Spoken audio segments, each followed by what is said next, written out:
Hoy tenemos a Gretchen McCloskey. Gretchen es estudiante de maestría del programa graduado de Historia. Su tesis que está trabajando en este momento trata sobre la política pública del gobierno militar de Estados Unidos en Puerto Rico en el periodo de la posguerra, así como sobre el uso de la violencia como práctica política. Hoy nos va a estar presentando un trabajo que se titula Guerra entre historiadores, desafíos teóricos y consideraciones metodológicas de la nueva historia militar estadounidense. Así que los dejo con Gretchen. Gracias. Muy buenos días a todos y gracias por estar aquí presentes.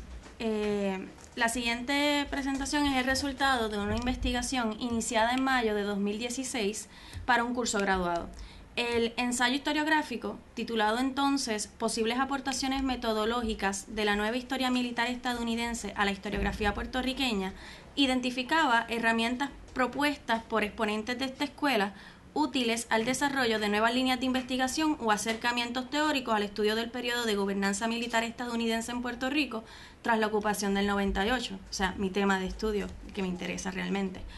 El 24 de febrero del 2017 se sometió como ponencia ante el 6º Congreso del DEGI, ya con un enfoque más definido, un análisis de los principales debates teóricos entre representantes de la vieja y la nueva historia militar, como por ejemplo el cuestionamiento sobre la validez de un acercamiento académico civil a concepciones técnico-militares o la falta de innovación metodológica que derivó en la adaptación de tendencias historiográficas asiáticas y europeas.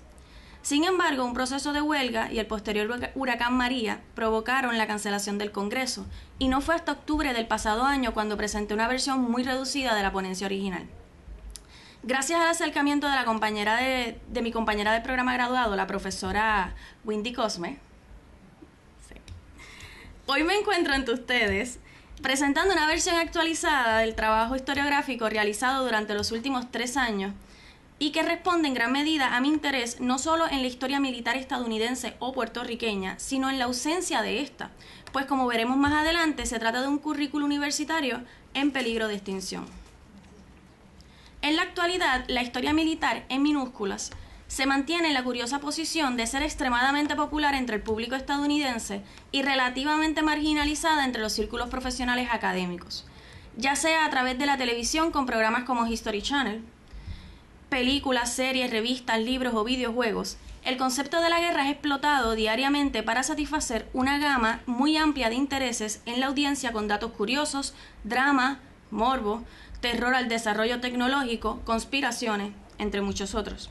Mientras, irónicamente, la historia militar con mayúsculas ha desaparecido prácticamente de los currículos universitarios en los Estados Unidos, limitándose al campo de la investigación o academias militares.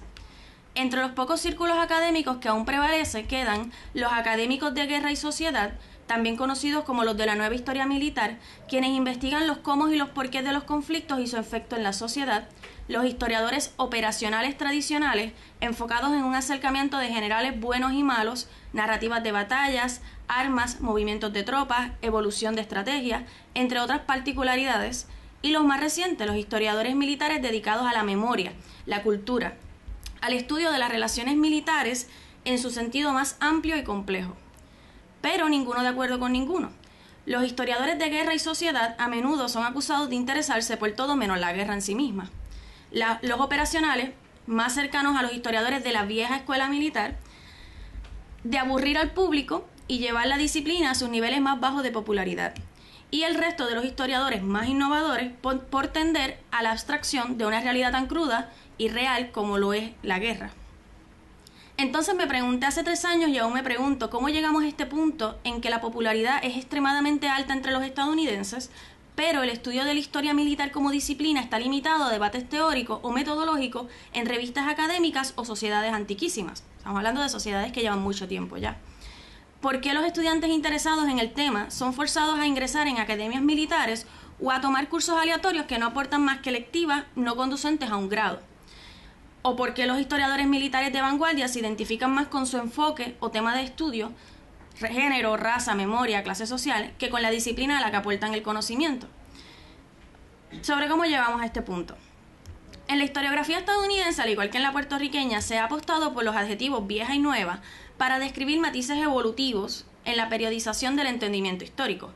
Mientras la vieja historia se asocia más con una temática esencialmente política y una narrativa histórica basada en hechos demostrables a través de fuentes primarias, la nueva historia se caracteriza por su interés social y su tendencia a una metodología interdisciplinaria de naturaleza más analítica. Esto no es una línea definitiva, tiene sus matices.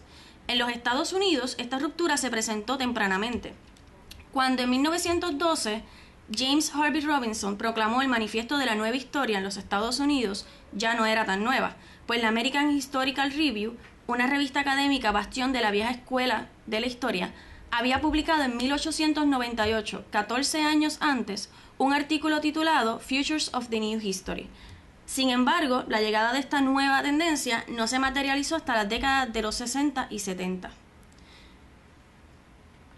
Para 1898, la historia militar estadounidense era un cúmulo de impresiones gubernamentales o del ejército sobre batallas, encuentros bélicos o biografías de generales. En 1912, la American Historical Association dedicó su asamblea a la historia militar por iniciativa del entonces presidente de la organización, expresidente de los Estados Unidos y líder del movimiento progresista Theodore Roosevelt, quien además aprovechó la ocasión para aprobar resoluciones a favor de la creación de un comité que evaluara el estado de la educación del cuerpo militar estadounidense en materia histórica. La iniciativa no tuvo gran impacto, como tampoco lo hizo la Primera Guerra Mundial. De hecho, entre 1935 y 1936, prácticamente ninguna universidad ofrecía cursos sobre historia naval o militar, prevaleciendo la historia diplomática, cómo y por qué Estados Unidos entró en la Gran Guerra. No obstante, la era progresista en los Estados Unidos aportó con su noción de modernidad al desarrollo de un interés por la historia militar, ya que al promover un sentido de profesionalismo entre los académicos provocó un movimiento hacia la especialización o militarización de los historiadores. Durante el periodo de la Segunda Guerra Mundial, representantes de esta American Historical Association, que todavía está por ahí, persuadieron a Franklin Delano Roosevelt, quien de hecho había obtenido en 1903 su bachillerato en Historia por la Universidad de Harvard, para que emitiera una orden presidencial en marzo de 1942 con el objetivo de registrar oficialmente eventos de la guerra en curso. De ahí surgieron los llamados historiadores en uniforme, que en plena reestructuración del cuerpo militar estadounidense produjeron numerosas publicaciones por parte de los Marine Corps, el Army Air Force, y que incluso aportaron el desarrollo de nuevas técnicas, como fue el caso de S.L.A. Marshall, un historiador oficial de combate del Army, ese era su título oficialmente en el campo, que entrevistaba a las unidades de combate tan pronto volvían del campo de batalla para recoger información sobre los eventos, implementando estrategias metodológicas en este contexto innovadoras, como entrevistas grupales con miembros de una misma unidad. Cabe señalar que a pesar de que las publicaciones de Slam fueron bastante populares durante su época, la llegada del revisionismo, historiadores militares cuestionaron la validez de sus métodos de investigación al acusarle tras su muerte en 1977 de exagerar los hechos con fines narrativos y no haber realizado los grupos focales para su teoría del radio de fuego. No iba a comentarlo, pero lo voy a comentar. Que Cabaño me había recomendado que no lo hiciera. Esa teoría es sumamente interesante, la del radio de fuego. Derivó de un supuesto estudio de este hombre, en el que hizo estudios focales, grupos focales, entrevistas, con un grupo de soldados y postuló que solo un 15 o un 20% de los soldados usaron sus armas correctamente. O sea, más del 70% nunca disparó en combate. El radio de armas disparadas, a que es a lo que se refiere, versus los tiros acertados, era muy bajo porque la mayoría de los soldados admitían no apuntaban a sus objetivos. Esto llevó a modificaciones pequeñas pero significativas. Dejaron de utilizarse los targets tipo bullseye y comenzaron a utilizarse siluetas para efectos de... También se cambiaron la velocidad, el tipo de armamento, todo esto. Además, para efectos de lo que es el entretenimiento, cabe señalar que el autor publicó su hallazgo en un libro titulado Men Against Fire, The Problem of Battle Command, en el 1947, del cual la serie Black Mirror, no sé cuántos de ustedes la conocen, tomó inspiración para su episodio Men Against Fire, que trata sobre un mundo distópico donde los soldados les insertan unos implantes neuronales llamados MAS, que alteran la realidad de modo virtual, haciéndoles ver a otros humanos como mutantes. Los llaman cucarachas en el episodio. Y se llama así debido a la herencia de esta teoría. Anyway, el periodo de posguerra sí produjo un boom en las academias estadounidenses que aprovecharon el conocimiento de los veteranos y se interesaron en la contratación de los historiadores militares oficiales. Posteriormente, la Guerra Fría ofreció un periodo de relativa paz política y económica, donde el público pudo manifestar interés en asuntos militares y consumir la producción de estos historiadores. Como es de esperarse, otro frente de historiadores reaccionó criticando la contratación de estos historiadores militares en sí, pues en los centros académicos, al sugerir que las viejas historias de guerra no eran relevantes ni para el mundo moderno, entiéndase sus relaciones internacionales, sus adelantos tecnológicos, sus nuevas amenazas, como es el caso de las bombas nucleares, ni para el ciudadano moderno. Para ellos, solo se trataba de una vuelta atrás a la historia militar utilitaria tradicional y con un concepto unidimensional de la guerra. Este grupo, autodenominado Nuevo, llamó a la ampliación del campo de estudio más allá de las operaciones militares, a innovar con aportaciones interdisciplinarias y a explorar nuevas fuentes de información. En respuesta, los historiadores militares cuestionaron la legitimidad de estos historiadores de lo militar, por su condición de civiles. ¿Puede una persona sin experiencia militar aportar conocimiento sobre la guerra, tener siquiera una opinión? A partir de la década de 1960, la guerra entre estos dos frentes se libró abiertamente en batallas de desgaste, cuyos registros permanecen indestructibles en las actas de congresos, artículos y libros sobre los que hoy, dicho sea de paso, baso este análisis historiográfico. Los argumentos fueron muchos, pero destacan el tema de la sensibilidad. Representantes del movimiento intelectual moderno acusaron a los tradicionalistas de anteponer, en palabras de Roger Spiller, el sentido de inmediatez a la prudencia, exponiendo públicamente sus conclusiones sobre los conflictos. Durante la Segunda Guerra Mundial, estos defendieron en el Journal of Military History el razonamiento detrás del bombardeo nuclear en Hiroshima. Para él y para muchos otros, la diferencia no radicaba ya en el objeto de estudio, sino en el trato narrativo hacia los eventos versus los simples comentaristas de guerra.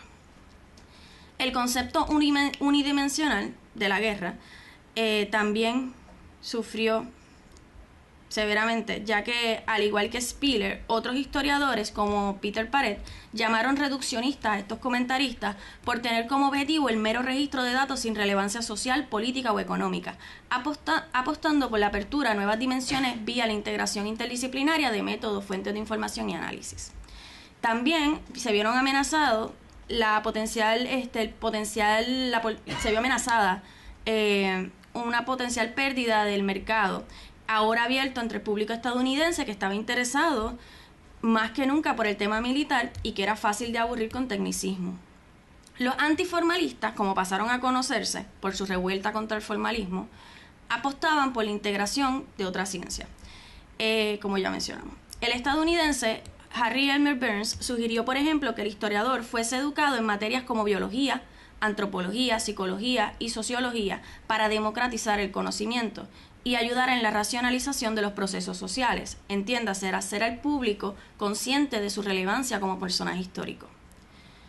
Las diferencias entre la historia analítica y la narrativa, la temática y la cronológica, se confundieron bajo una avalancha de tablas estadísticas, entrevistas orales y modelos sociológicos que arrasaron con los gobiernos, las guerras y las revoluciones para dejar a su paso conflictos, clases sociales y conflictos, grupos étnicos y mentalidades de estas masas anónimas que fueron conocidos como los de abajo.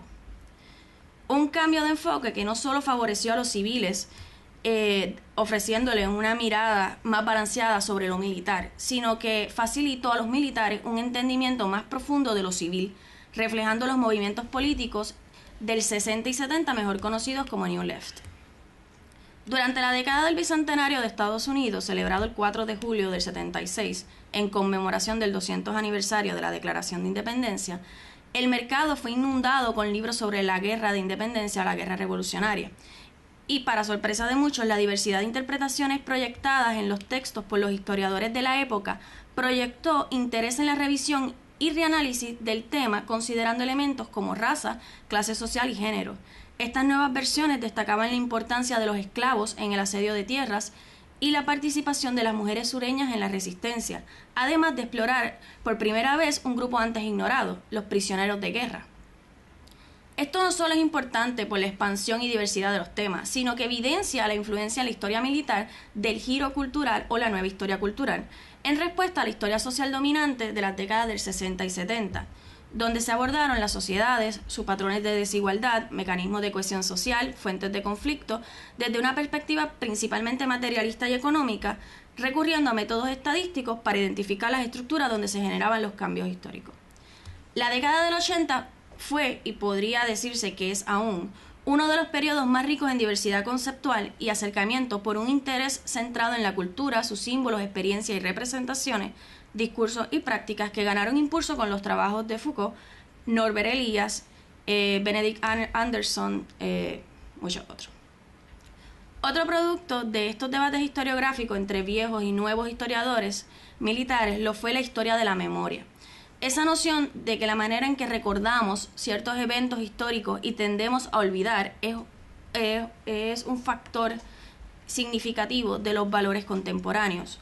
Aunque su presencia en el campo de la historia militar no es completamente nueva, las producciones publicadas en la década de 1990 apelaron a un sentido moderno o, en palabras de Gilles Lepore, autor del libro The Name of War, la historia de la memoria es, y cito, un estudio de la guerra y de cómo las personas escriben sobre ella, como resultado de la interacción entre heridas y palabras.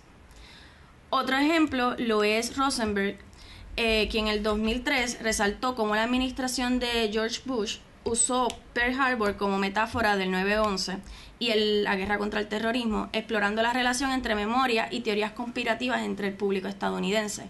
Actualmente, las teorías conspirativas son un boom en términos de producción historiográfica entretenida y todo esto. De estas líneas de investigación surgieron otros conceptos como la cultura militar, que reconoce a las sociedades militares como un grupo social con historia y creencias y valores propios y que hoy día es estudiado por investigadores de la cultura organizacional para medir el impacto de los avances tecnológicos en las comunidades o una posible resistencia de cara a la llamada hipótesis de la cultura conservadora, según la cual la mente del militar tiende al realismo conservador. Esto no es importante solo a nivel teórico, pues afecta al concepto mismo de la guerra, el que tenemos hoy día y el que hemos tenido. Así, por ejemplo, el valor y sacrificio físico fueron características inherentes a un enfrentamiento. Para matar a tu oponente debías exponer tu cuerpo, ser vulnerable. El valor de un piloto de la Segunda Guerra Mundial difiere de un soldado en la Guerra Civil estadounidense, de un caballero en la Guerra de los 100 años, pero no por ser diferente se le considera menos. Cada generación desarrolla un sentido único de valor que pasa a reflejarse en las sociedades militares. Pero, ¿qué ocurre cuando una innovación tecnológica como el dron, vehículo aéreo no tripulado, rompe con estas nociones simbólicas? Sí, el carácter del combate aéreo cambió dramáticamente en las décadas que siguieron a la Segunda Guerra Mundial, pero cada generación de pilotos se mantuvo susceptible a una muerte repentina y violenta. Compartían una identidad, o al menos un sentido de identidad. Los pilotos de un dron se mantienen fuera de esta fraternidad. Sus operadores están en una posición relativamente segura. Incluso el equipo que asegura y apoya el dron está en mayor riesgo que los pilotos mismos. La comunidad militar lo rechaza porque para ser un piloto efectivo debes encarar el peligro. El concepto cultural del combatiente ideal se encuentra en constante cambio y con él se alteran también otras concepciones como las conductas honorables, la delegación de autoridad para la toma de decisiones o el grado de compatibilidad entre activos militares y su tolerancia hacia diferencias entre ellos mismos. En 1993, el Institute for Advanced Studies de la Universidad de Princeton celebró un simposio titulado La historia de la guerra como parte de la historia general, donde el historiador Robert Citino invitó a los historiadores académicos, entiéndase historiadores militares civiles, a conocer sobre los trabajos contemporáneos de los militares a fin de romper con estereotipos clásicos o nociones de estrategia, operaciones y batallas, precisamente por los grandes cambios sufridos en el campo de la tecnología, la sociedad y las dinámicas generales de la guerra. Pero el resentimiento ha sido grande. Pese a la diversidad teórica y tecnológica producto de estos debates al seno de la nueva historia militar, desde la década de los 90, la vertiente académica ha ido en picada, quedando en un estado muy lastimoso. marginados entre otros grupos de historiadores por considerar sus cursos y libros una forma de entretenimiento sin mayor aplicación que la especulación, y rechazados en las academias militares, donde la utilidad de la historia militar se mide en la capacidad de formar profesionales para el establecimiento de doctrinas, planificación estratégica y manejo de conflictos.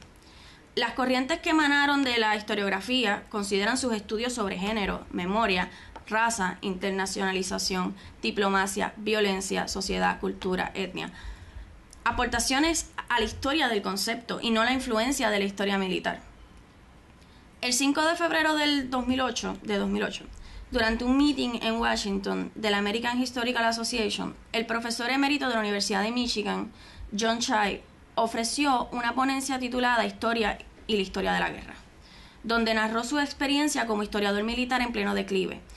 Le descalificaron un curso por servir de interés solo a lo que ellos llamaron niños de fraternidad con problemas hormonales, básicamente. Y advirtió que para un verdadero historiador militar civil, lo más relevante de la guerra es su resultado. Todos los detalles sobre decisiones estratégicas, movimientos operacionales y violencia en el campo de batalla, por más apetecible que resulte por su drama o morbo, son hechos que no tienen conexión más allá de la guerra en sí. De modo que para un historiador no militar, el problema nunca es con la historia de la guerra en sí, sino con la forma en que los historiadores militares la estudian o proyectan. Cito: el resultado de este acercamiento son estudiantes que desconocen la guerra, asumiendo que la ausencia en el currículum académico es una medida justa por su poca o ninguna importancia con los asuntos humanos. Ciertamente, la nueva historia militar y sus estudios sobre las mentalidades antes, durante y después de los conflictos han dominado y continuarán dominando los pocos escenarios académicos por su enorme potencial, razón por la cual, después de tanto tiempo, algunos sugieren es innecesario continuar llamándole nueva. Los historiadores han mejorado lo heredado de la nueva historia militar, así como los historiadores medievalistas o de periodos premodernos se han mantenido más a tono con los historiadores de guerra y sociedad. Aunque cabe preguntarnos si continúa siendo viable considerar la interdisciplinaridad como una metodología en sí misma. Actualmente, los estudios académicos se encaminan a una reconceptualización de la guerra, examinando el concepto desde la historiografía oriental.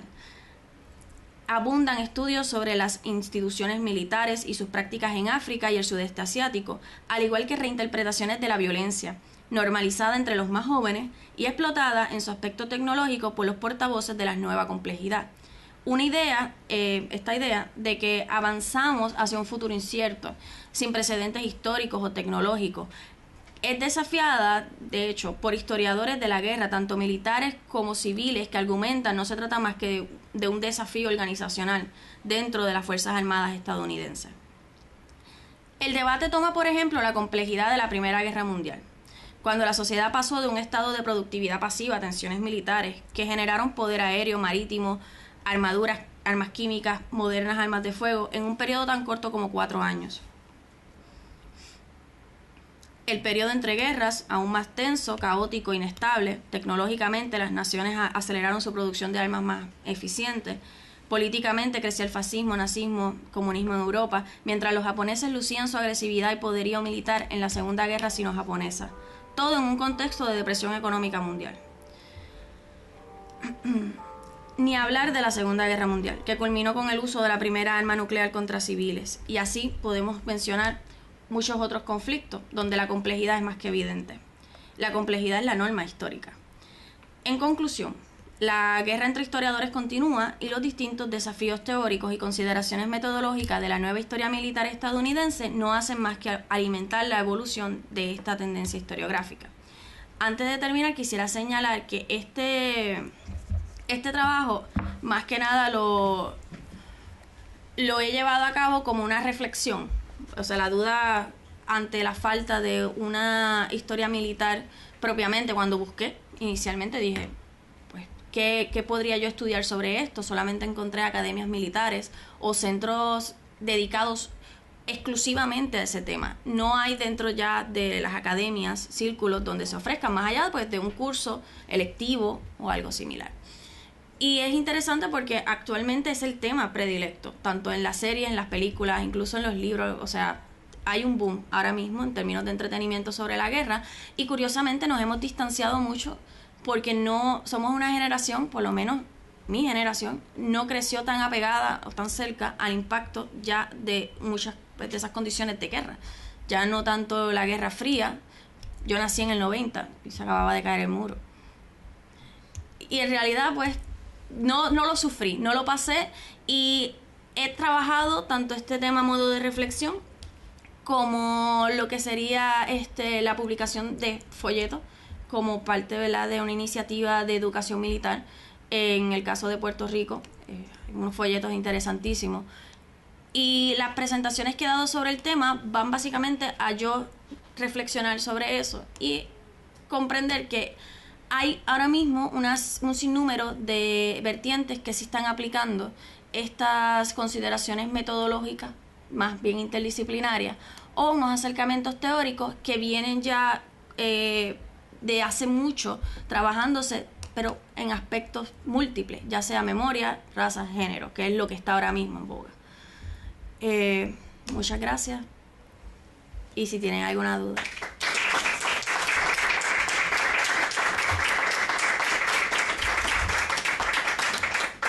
Tenemos tiempo para preguntas y comentarios. La idea de esta actividad es que sean un diálogo, así que en confianza. Quiero felicitar a la compañera por su excelente presentación. Gracias. Y si podría, digamos, resumir a grandes rasgos las características principales de esa historiografía militar en Estados Unidos y qué estado está en Puerto Rico es.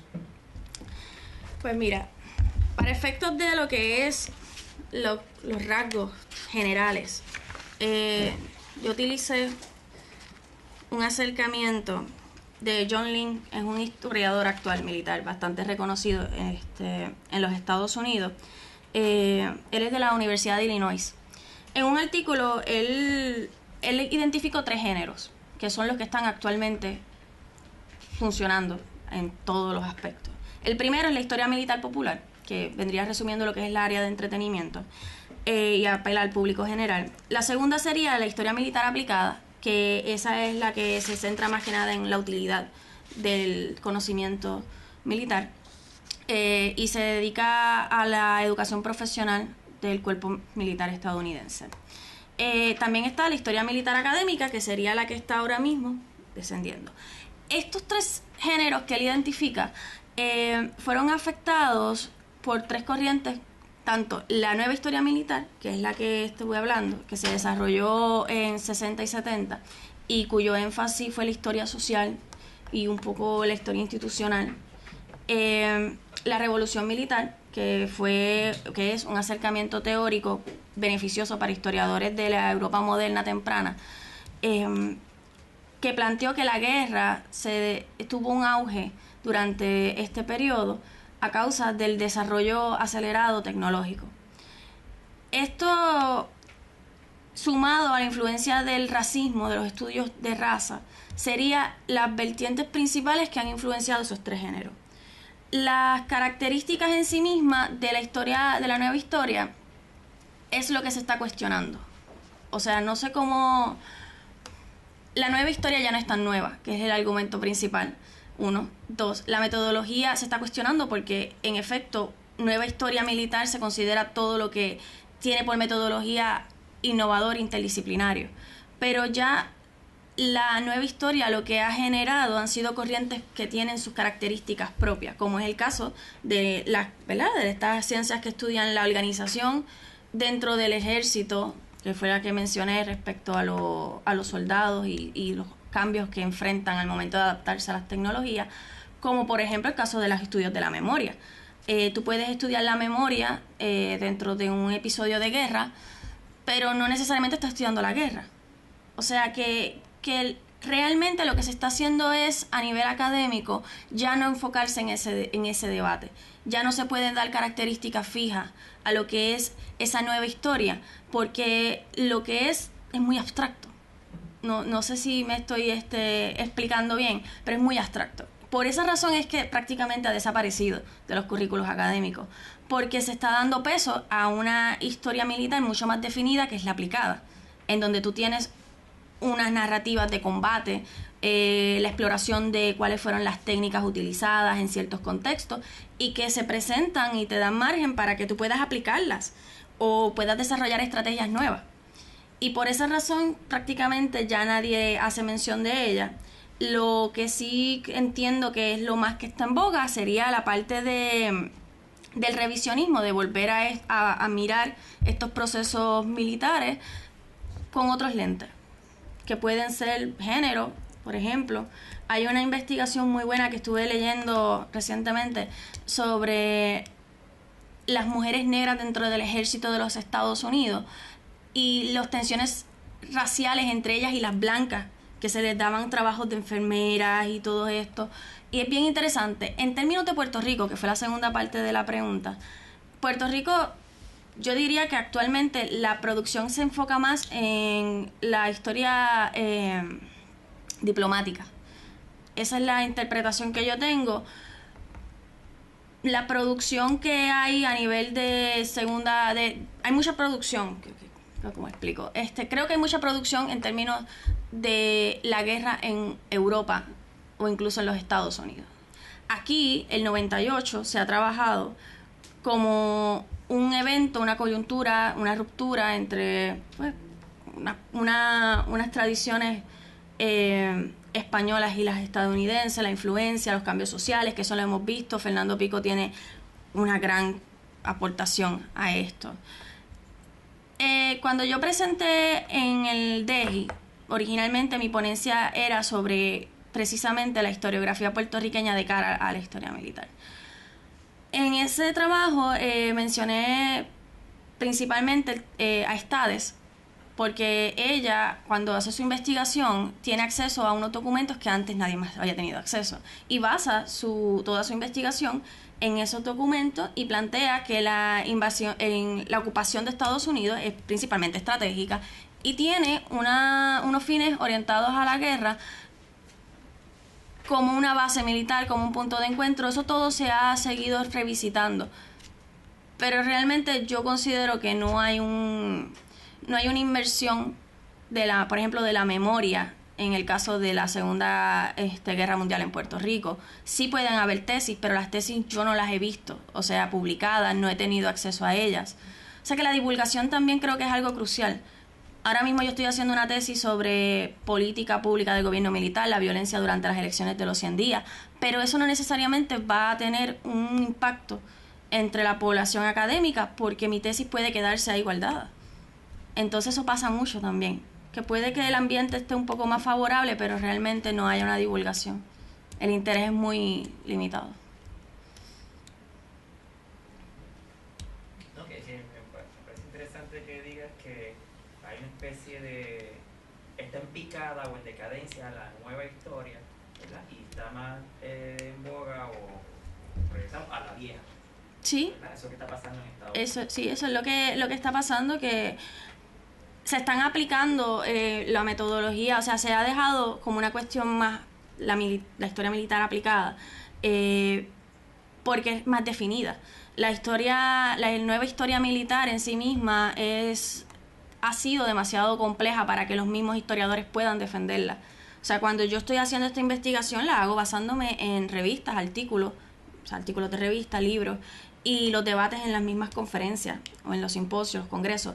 Y francamente, aunque ellos debatan sobre aspectos como la sensibilidad, o sea, tú públicamente decir que está justificado el bombardeo de Hiroshima, pues mira, un estratégico te diría sí, puede que esté justificado, pero eso al público no le favorece. Pero a la misma vez, claro, viene el historiador militar propiamente, y le dice al historiador militar civil: ¿y quién eres tú para decirme a mí qué yo voy a decir en mi curso? Ya una vez ellos regresaron de la Segunda Guerra Mundial y están en los salones. Tú no has vivido la guerra. ¿Qué autoridad tienes para poder hablar sobre eso? Y a raíz de estos debates colapsó. O sea, colapsó, y actualmente si yo quisiera estudiar a profundidad este tema y dedicarme a trabajar la historia militar, tendría que ir a una academia. O sea, una academia propia. En el fondo la pelea está entre los que son los militares y los civiles. Sí, por ejemplo, mira, el profesor Lin, John Lynn, en la Universidad de Illinois, él pertenece a ciencias sociales. No es algo raro que en el caso de historia esté ubicado bajo las ciencias sociales en Estados Unidos. Pero sí es interesante que sus libros prácticamente giran en torno a la cuestión social.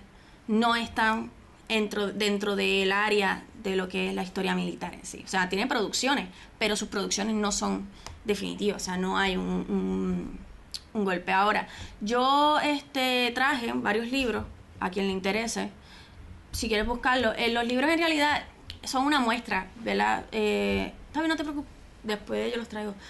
En realidad los libros, más que nada, trae a colación lo que son los temas más actualizados de lo que es las teorías conspirativas, que están en pleno apogeo, la revisión de documentos militares, tratando de sacar de ellos algún tipo de solución, un misterio, cualquier tipo de misterio. Y el consumo dentro de la área tecnológica, o sea, del terror a lo tecnológico, que ha sido explotado especialmente por Netflix. O sea, ahora mismo Netflix es, yo diría que la principal plataforma en la que vemos nosotros, por lo menos lo que son las películas y las series. Y como ya mencioné, incluso en Black Mirror se está utilizando estas teorías para aplicarlas. El episodio que les mencioné es bien interesante porque los soldados dejaron de disparar contra las personas. O sea, se vio que en efecto esa teoría de radio no necesariamente estaba siendo positiva porque no querían disparar sus armas. Entonces lo que creó el episodio es que se plantea una posibilidad de crear un chip para que al tú ver a tu oponente lo ves deforme, lo ves como otra cosa, y ahí entonces estás dispuesto a matarlo. En el episodio alguien crea como un tipo de polvillo y él lo huele y entonces ahí dice como que mira, estos son personas. Pero al final se le da a este soldado, en el episodio, se le da al soldado la opción de borrársele la memoria y que vuelva a ser el soldado y tener el chip implantado. O sea, él escoge eso. O sea, ya él no quiere ser parte más de... Él no quiere ser de la gente que matan, sino quiere matar. Entonces hay toda una reflexión detrás que proviene de un texto que se publicó en el 47, si no me equivoco. Entonces ya vemos cómo sí tiene una relación directa las producciones de la historia militar, pero son aprovechadas continuamente por lo que es el entretenimiento. ¿Alguna otra pregunta, comentario? Algo que pensaba durante otra vez, y primero gracias por compartirlo con nosotros. Gracias.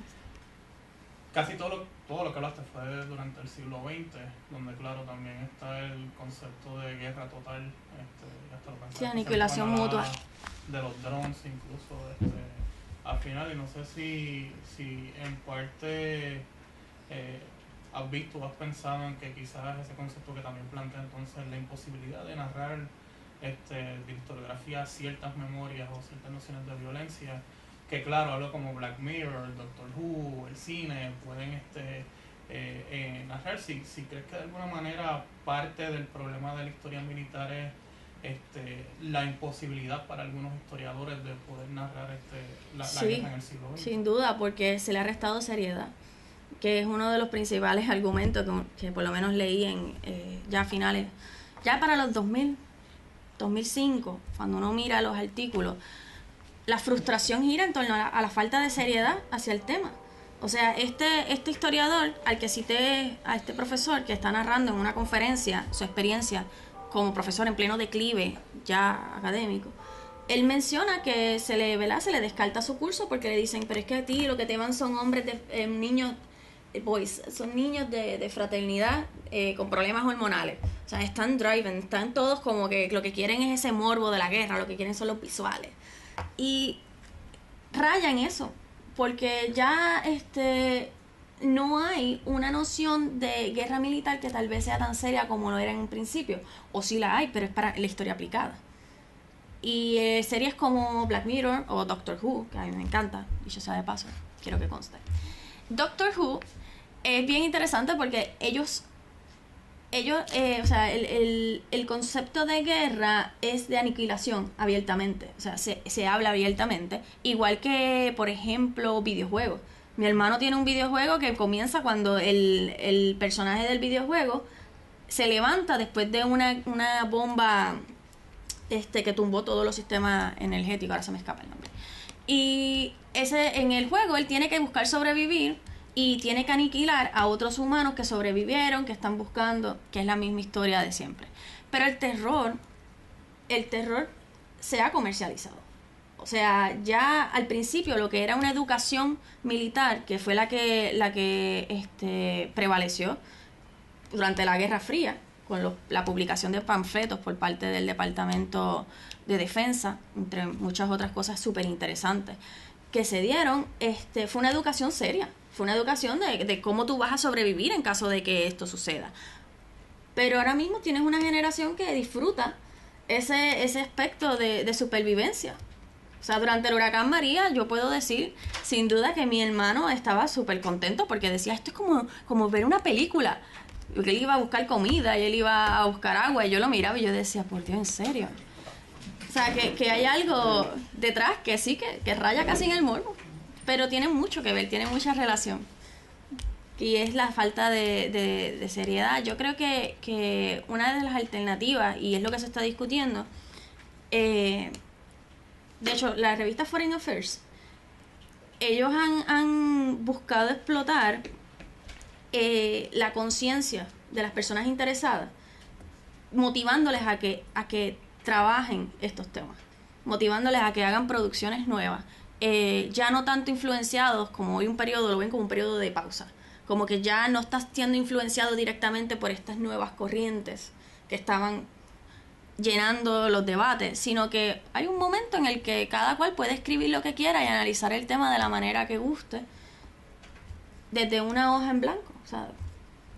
Pero es un llamado que no necesariamente en Puerto Rico yo he visto. O sea, sí hay unas influencias, pero más que nada yo creo que son latinoamericanas, ¿verdad? Latinoamericanas o europeas.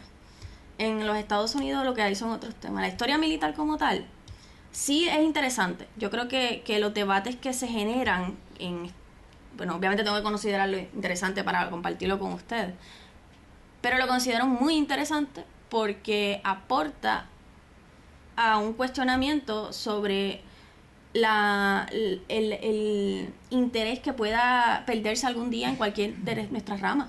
O sea, hoy lo que puede ser memoria podría parecer sumamente interesante, pero eventualmente una generación se interese por la guerra, pongamos. Y entonces, ¿qué pasa con esos programas? O sea, y la guerra en sí hay que temerle. O sea, yo creo que bueno, hay que respetarla, no sé. Es parte de nuestra realidad. Parte de nuestra realidad la vivimos prácticamente a diario y está ahí, pero no necesariamente se está enfrentando pues seriamente. De hecho, dos cosas que pensé durante gran parte de tu lectura. Una, es interesante porque una de las cosas que tú señalas, especialmente al final, las conexiones obviamente académicas que hay entre Puerto Rico y Estados Unidos por 20 razones, desde que es más fácil a veces conseguir un libro de Nueva York o incluso de Alaska, uno de Santo Domingo, o las conexiones incluso a través de la universidad, y ese diálogo entre la historia militar en Estados Unidos y en Puerto Rico, por lo que tú planteas, es básicamente inexistente. Lo otro que pensaba era, cuando yo era estudiante graduado en Michigan, yo llegué a ser asistente en el curso de bachillerato de historia más grande que da la universidad. El curso tenía 375 estudiantes, éramos 7 asistentes a la vez, que es un curso de historia de la guerra en el siglo XX en Estados Unidos, por un profesor que en el departamento que tiene el programa graduado de historia más grande de Estados Unidos nunca ha dado un curso graduado de absolutamente nada.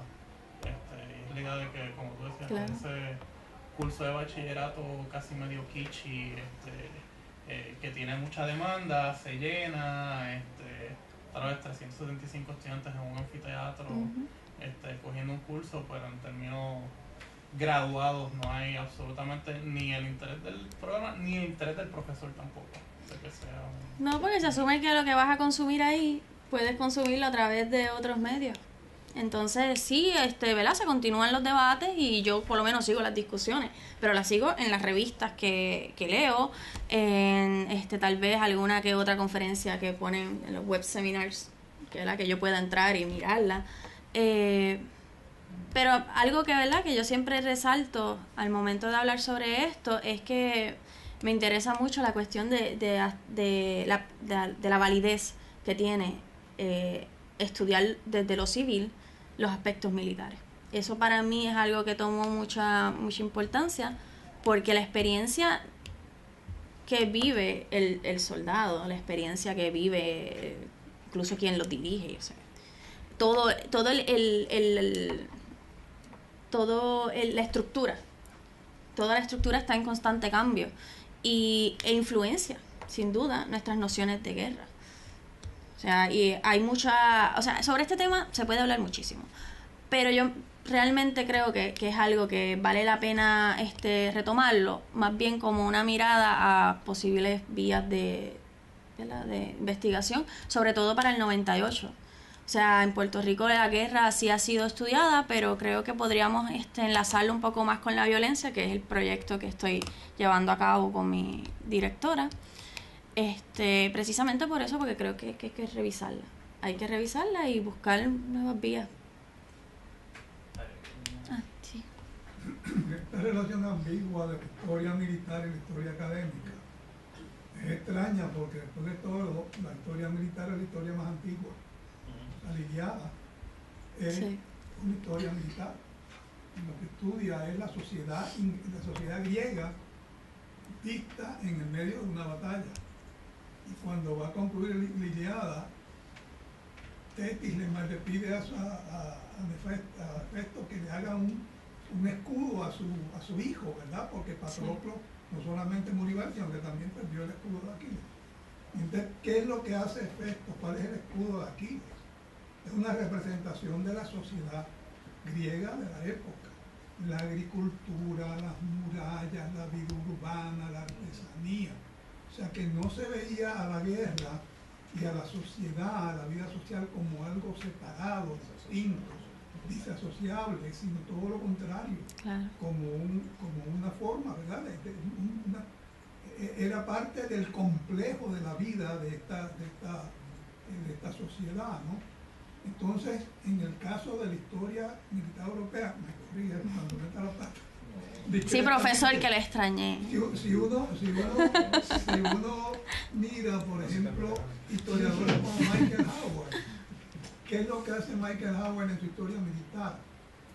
Sí es una historia de las batallas y de los ejércitos, pero él dice que estudia los ejércitos porque es la mejor manera de comprender la sociedad inglesa. Entonces lo que él busca iluminar es la sociedad inglesa y utiliza el hecho bélico para iluminarlo, ¿no?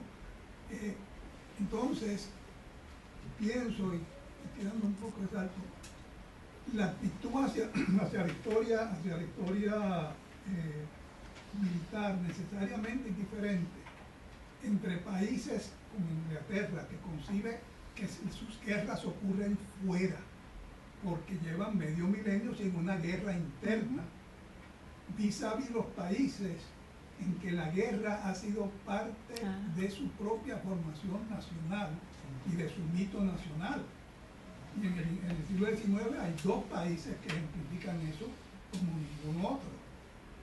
Prusia, con su hierro y fuego, que no fue ni tanto hierro y fuego, lo hubo, pero también una diplomacia maravillosa. Sí.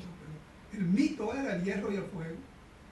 Y los Estados Unidos, no solo con la guerra civil, sino también con la ocupación del continente, que es un hecho militar, ¿no? Entonces hay una manera diferente de plantear la guerra. Necesariamente estas dos sociedades se plantean la guerra de una manera distinta, de una perspectiva distinta. Y si me permiten terminar un poco con algo de memoria, toda esta cosa del morbo, de la guerra, etc. Tú naciste en el 90, dijiste. Yo nací en el 44. Sí, por eso digo que es para mí, interesante.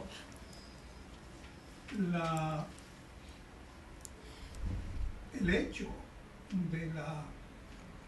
de el impacto tecnológico como un miedo inmediato no es ficción. O sea, yo viví la crisis de los misiles como estudiante en Washington, D.C. Y yo recuerdo la noche del discurso del presidente Kennedy, las filas para confesarse en las iglesias.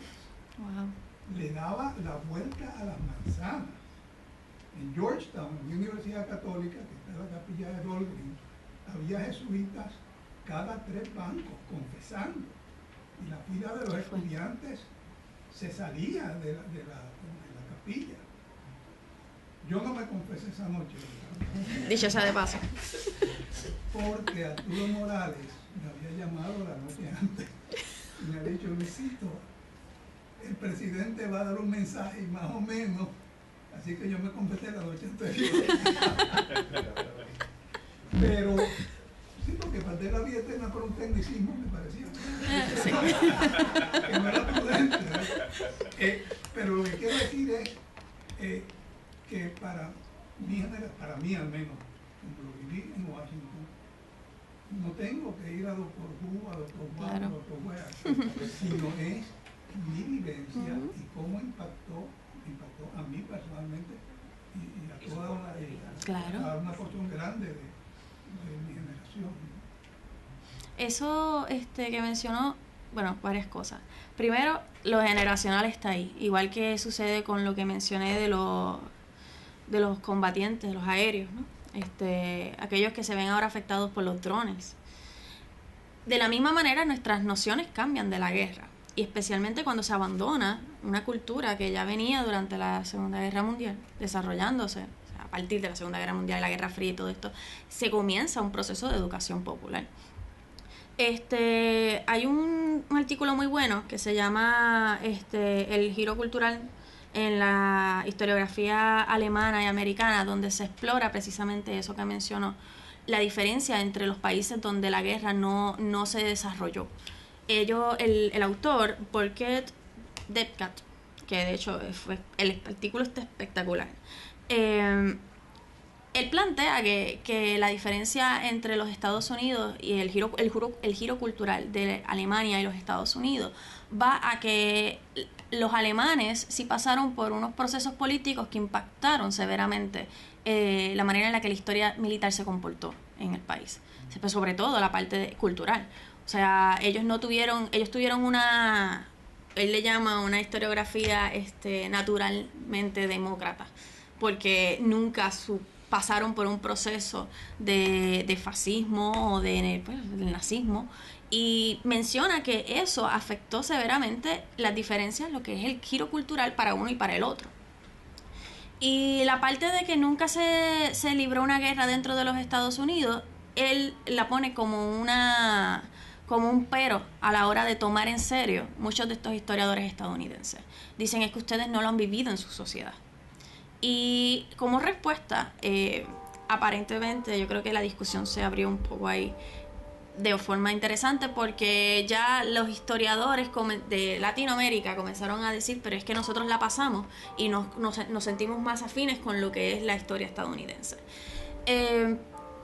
La forma en la que ellos se conciben su experiencia de guerra, que lo vemos a través específicamente de lo que es la memoria, la destrucción de libros, que lo trabajé para un curso, creo que fue para el profesor no sé, Pavón, me parece.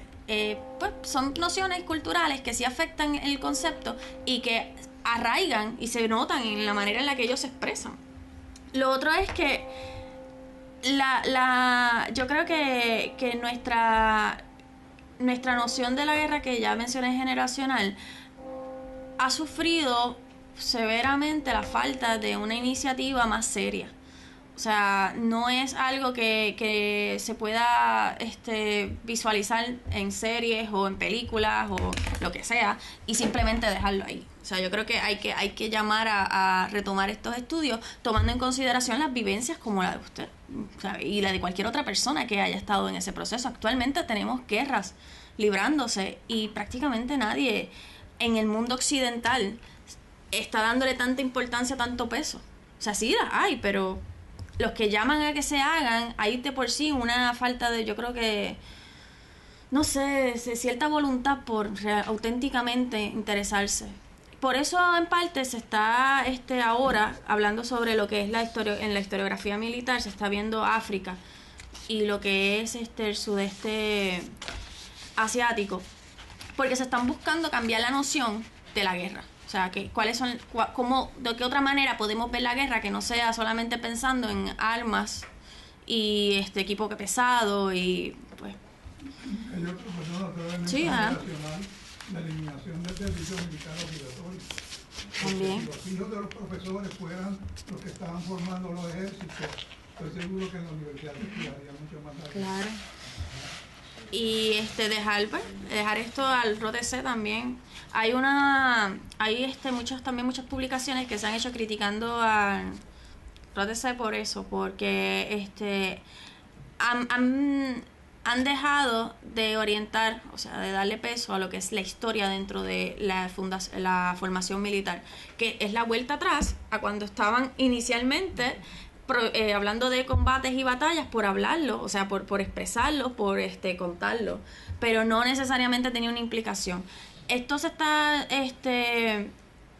viendo más desde la perspectiva, yo creo que organizacional, la que mencioné, la cultura organizacional, cómo se pueden, la historia, ¿verdad? Se está aplicando más a esa área, a cómo los nuevos sistemas están alterando la concepción de la guerra y cómo afecta también que los mismos soldados estén enfrentando en sus comunidades, que son sociedades súper ya close, cómo pues,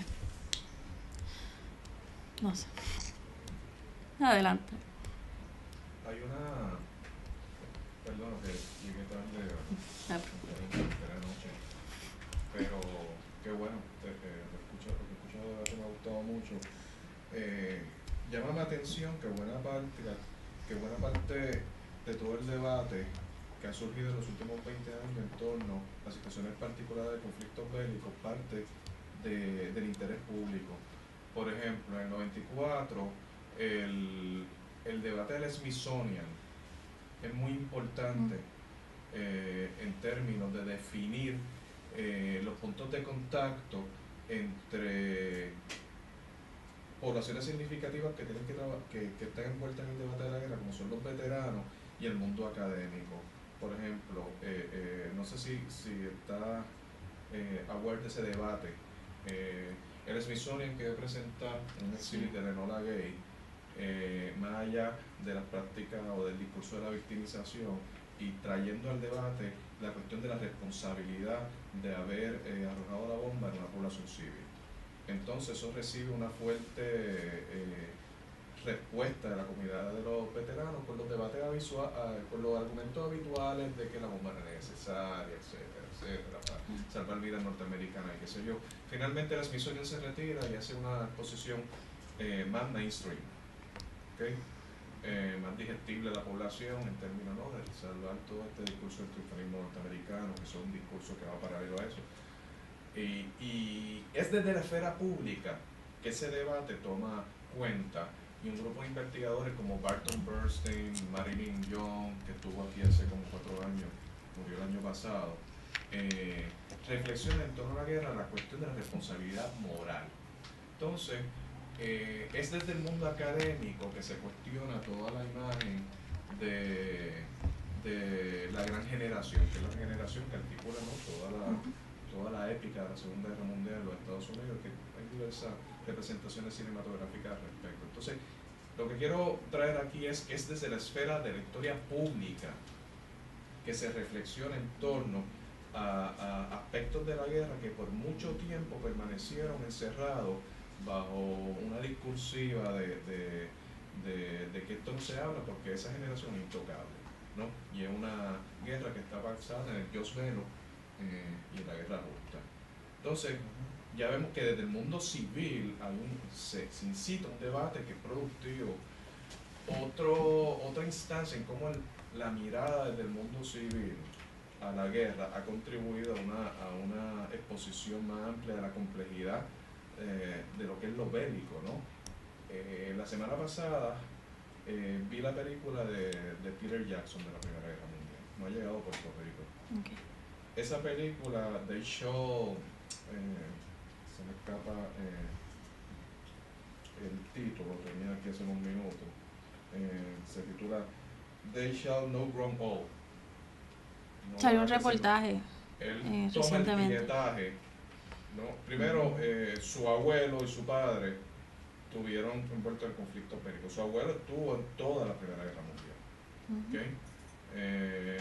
Él toma muchos billetajes de Nueva Zelanda, de Australia, de lo que son los miembros de la mancomunidad británica que estuvieron envueltos en el conflicto. Pero hay un ejercicio de la memoria muy interesante ahí, porque él, siendo civil, no solamente de la memoria de su abuelo, sino de la memoria de los soldados. Él rescata el billetaje, no solamente le da color, sino que le da voz.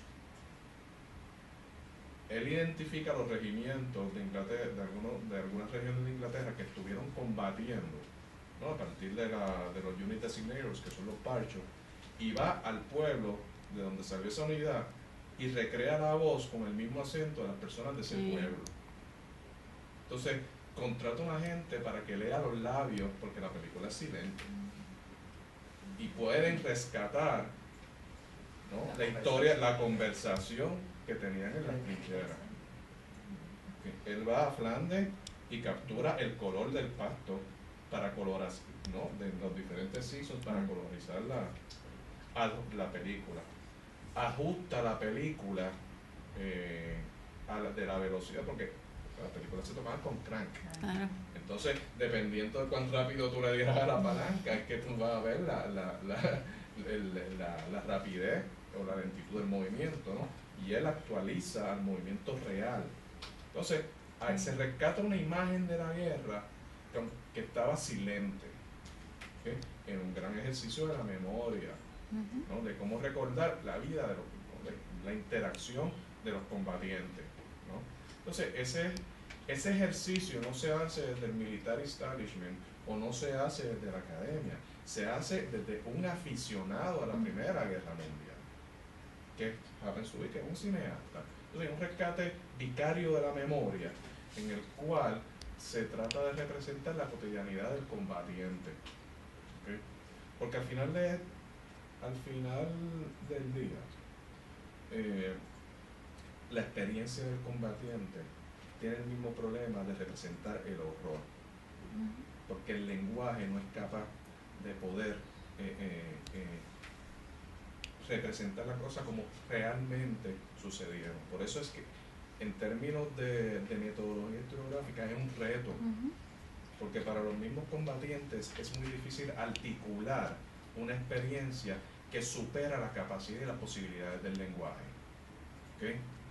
Entonces, la película de Peter Jackson es importante en ese sentido, porque acerca una posibilidad de poder entender el error de la guerra, pero a partir de un referente tecnológico que posibilita o potencia un escenario, una posibilidad para poder entender esa complejidad. O sea, y esa complejidad lamentablemente no necesariamente está en los documentos ni en el archivo. Yo creo que, perdóname que incida rapidito, pero hay que, tenemos que trabajar aquí como unas categorías, unas clasificaciones de tipos de guerra, porque yo que he trabajado la violencia individual, ¿verdad? Veo claro que hay una pasión de algo bien individual que lleva a matar a otra persona, a darle un machetazo, pero que hay y es el fenómeno que en Puerto Rico a fines del siglo XIX yo veo más en los registros judiciales, mucho más que la violencia política o que la violencia por aquí. Pues, sí hubo algunos pocos de rebelión armada, pero tampoco es una cosa como en Cuba, ¿verdad? Que había una guerra de independencia, pero que entonces tendrías que clasificar esos movimientos, te lo digo porque aquí posiblemente, que donde tú tienes una política apasionada local que te obliga a una violencia colectiva, que te lleva, te conduce a una violencia colectiva, a estos fenómenos de guerra internacional, a donde el soldado de la trinchera pues no está, ¿verdad?, tan apasionado como para entender que tengo que matar a aquel hombre que también está ahí porque lo mandaron, ¿verdad? Yo, sin ser estudiosa de la guerra, que no lo soy, puedo, comprendiendo cómo opera la violencia, que es lo que yo sí pues, también he tratado de comprender, cuando tú bajas al nivel de la trinchera, en la guerra internacional, a donde las decisiones se toman en un lugar tan lejano, necesitas quizá ese tipo de pasión. Yo no dudo que quizá pues 65 de infantería, el regimiento de 65 de infantería lo desarrolló, lo logran tú sabes, lo logran manejar, pero esos son, para si tú vas a estudiar el soldado de trinchera, yo creo que son los elementos que individuales que tienes que trabajar, cómo se logra la noción colectiva, que todos compartan algún principio que lleva a que y luego cómo tienen los veteranos que mantenerlo para entender su vida, ¿verdad?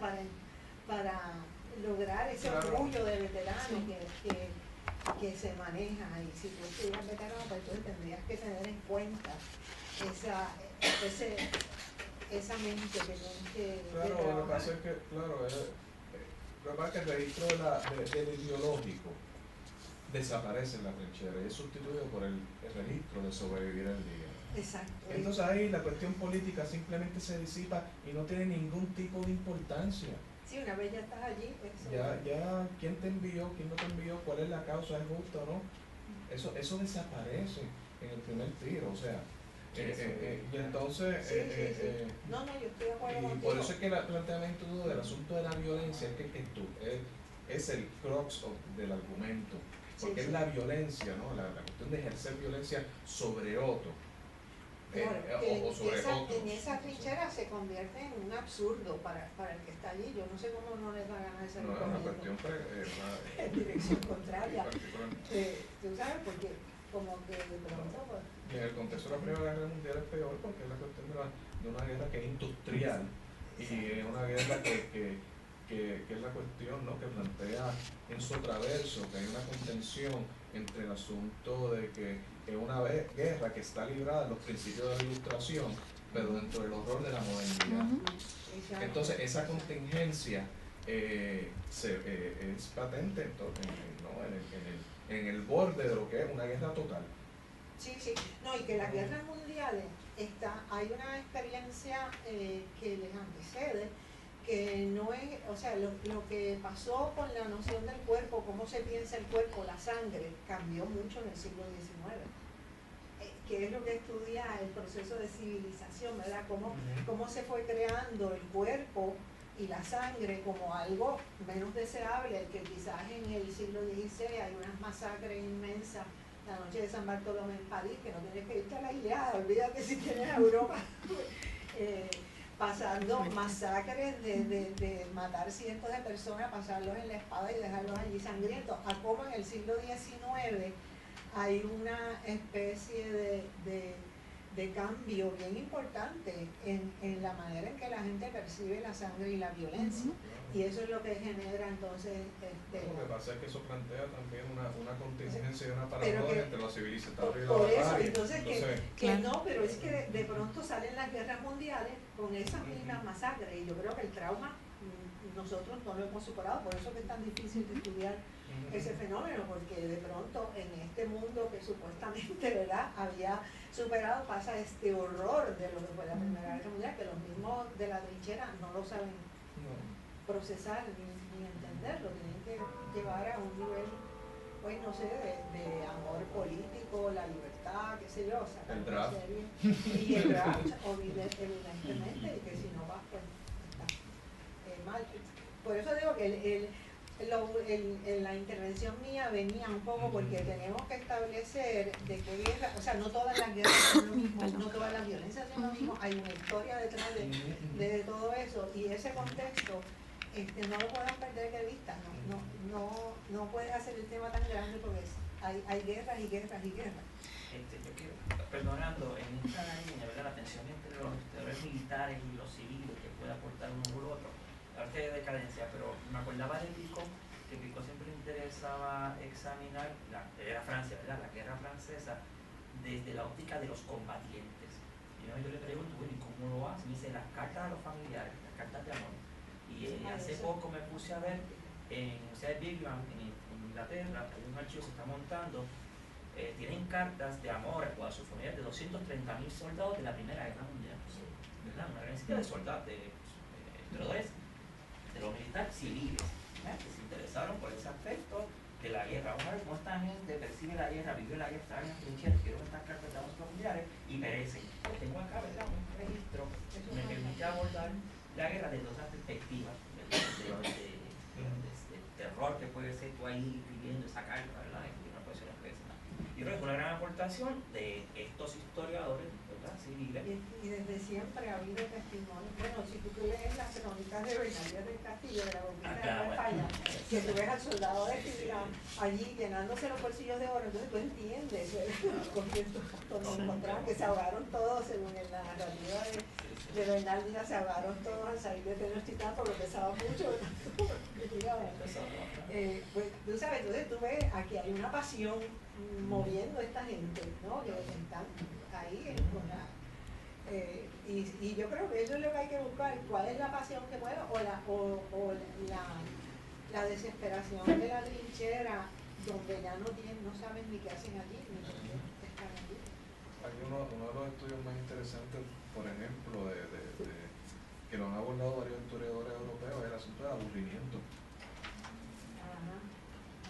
del soldado. Es terrible, particularmente cuando antes de una misión o que no sabes qué va a pasar hay un trabajo increíble o los métodos que ellos recurren y para la tensión, combatir el tedio, que son desde mórbidos hasta cosas infantiles, porque bueno, al final del día el soldado hay una especie de regresión a unos principios bien básicos de sobrevivencia y de cotidianidad, porque el espacio es propicio para ellos. Es interesante, al final de la película de Peter Jackson, yo no sé, esas películas no tienen audiencia en Puerto Rico, yo espero que la traigan en algún punto. Sí. Hay una reflexión de Peter Jackson de los recursos que utiliza, de las metodologías que emplea, de la entrevista, ¿no?, que hace, que es súper interesante en términos de una metodología de acercarse al conflicto, que yo creo que tiene unas vertientes bien significativas en términos de lo que es el quehacer histórico a la hora de mostrar una narrativa que incida en el asunto de lo bélico, ¿no? Porque no es muy diferente lo que él plantea en reconstruir de manera a través de la imagen de la Primera Guerra Mundial que lo que los historiadores hacen a la hora de establecer narrativas coherentes sobre la guerra, que es interesante, espero que llegue. Sí, yo creo que el tema es fascinante, lo que pasa es que es inmenso y la manera de estudiarlo es acotando. Y es por esa inmensidad, y perdone que le interrumpa, es por esa inmensidad precisamente que se está ahora, lo que está en boga es la reconceptualización del concepto de guerra, de la violencia, y también a esa inmensidad se suma el hecho de que las corrientes que se han derivado de los estudios originales concentrados de la historia de la guerra ya no son tan concentrados, ya están pues diluidos, están en el cine, están en los estudios de la memoria, están en los estudios de género, pero todo esto ha tomado su propio camino y ya cuando haces un estudio de la memoria en una guerra, lo estás haciendo para la historia del concepto, no tanto ya historia militar. O sea, hay muchas personas que están teniendo producciones que a pesar de que el tema es la historia militar, no se consideran parte de una academia o de un grupo de historiadores militares propiamente, sino que se dedican a estudiar ciertos aspectos de esa guerra que es inmensa, es mucho. Aquí estamos hablando de un ejemplo, Dunkerque, la película. Sí. Que está narrada desde la óptica de un soldados de fila y los civiles, ¿verdad? Los pescadores, Sí. ¿verdad? Y queda en un segundo plano Churchill, sale, pero está en un segundo plano, ¿verdad? Yo creo que es algo fascinante, que ya no es la épica guerra, ¿verdad? Pero como quiera, esa guerra épica continúa y puedes tener esa película y puedes luego tener otra que sí te explote esa imagen, que es la imagen que, pues, por desgracia también afectó la seriedad con la que se tratan los cursos de la historia militar y que lo impulsó a quedarse, pues, renegado lo que es la historia militar aplicada, que en realidad me refiero a renegado porque parte de la historia académica estadounidense ya en universidades no te van a dar una bienvenida si vas a hablarle sobre algo tan técnico, sobre un plan estratégico que puedes aplicar, o sea, ya eso tiene su espacio. Eso se hace en West Point. Sí, eso puedes hacerlo en West Point, es correcto. Una cosa que encontré interesante de lo que presentaste es que yo creo que tú estabas diciendo que de alguna manera hay muchísima producción sobre ese pasado militar, Sí. que en su minoría es historiográfica, Ujú. pero en su mayoría es otra cosa. Cuando Manolo está hablando ahorita, Peter Jackson tiene también 3 otras películas sobre la Primera Guerra Mundial, que son las 3 películas de Lord of the Rings, que literalmente, o sea, literalmente Sí, que está el sobre la trasfondo. Primera Guerra Mundial, cómo explicarlas cómo explicar lo inexplicable cambiando gente por ogros, pero o sea, lo que el tipo estaba escribiendo era de su experiencia literalmente en una trinchera por 3 años, donde creo que como 3 de su batallón son los que terminan sobreviviendo. Hay toda esa otra cosa de mirar ese pasado, pero de manera que no es historiográfica.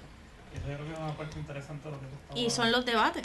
Son los debates que a mí me llamaron la atención, que dicho sea de paso, este trabajo fue para un curso del profesor de Rodríguez. Sí. Que al principio comenté que fue un ensayo historiográfico, luego una presentación que hice para el DEGI, y entonces pues la compañera me dio el espacio para hablarlo aquí, y el ensayo historiográfico, que comenzó más como una idea de qué consideraciones metodológicas o teóricas podía sacar yo de la nueva historia militar estadounidense, de ese movimiento para revisar el 98, terminó generando para mí una reflexión sumamente interesante sobre los debates que hay dentro, porque para yo poder decir estoy en una potencial vía, para poder identificar potenciales vías de investigación, tengo que reconocer entonces qué variables voy a considerar, y como hemos podido ver, las variables son múltiples, los acercamientos tienen numerosas formas, o sea, sacar una película de la experiencia puertorriqueña en el 98, eso ya es que es cine, es memoria o es historia militar en sí. Si lo hago yo como historiadora que me considere que estudio lo militar, que eso es otro asunto. O sea, también ya yo lo mencioné, pero el concepto de lo que es la guerra ha llevado a una guerra entre ellos mismos, porque tú puedes ser historiador de lo militar, historiador estudiando lo militar, como puedes ser historiador de la guerra, que no se considera lo mismo. O sea, que a eso es a lo que voy con el concepto incluso historiográfico del acercamiento hacia la guerra, y que es lo que se está trabajando ahora. O sea, uno busca las revistas y básicamente lo que hay es cómo vamos a reinterpretar el concepto, cómo vamos a buscar una manera diferente de percibir la guerra y dejar de normalizarla y hacerla tan cotidiana. O sea, los websites que hay con videos de la guerra actuales, que ponen los mismos soldados al internet y los niños los ven y los comparten. O sea, ya hay una normalización que yo creo de la violencia que vale la pena revisarla también. Hay mucha reflexión, hay mucho material. Así que muchas gracias a todos. Okay. Buenas tardes.